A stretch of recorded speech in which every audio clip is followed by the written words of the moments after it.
Number one, determine whether the following individual events are independent or dependent. Then find the probability of the combined event. Rolling two twos followed by 1 5 on 3 tosses of a fair die.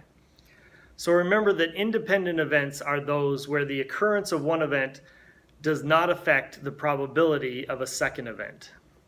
So an example of a dependent event would be drawing a card from a deck and then not putting it back before you draw a second card. The probability of drawing a certain card on that second pull from the deck is going to be affected by the fact that you pulled or that you drew the first card.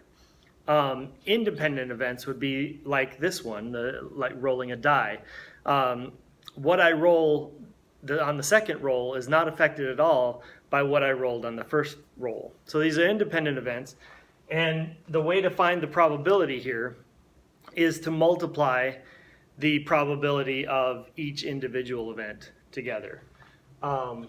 So the probability of getting a 2 on our first roll is 1 out of 6, because each of the 6 numbers on the die is equally likely. So, and then the probability of rolling a 2 a second time is also 1 out of 6. And then on the third roll, the probability of rolling a 5, again, is 1 out of 6. So we multiply all those together, and we get 1 out of 216. And that's going to be our probability.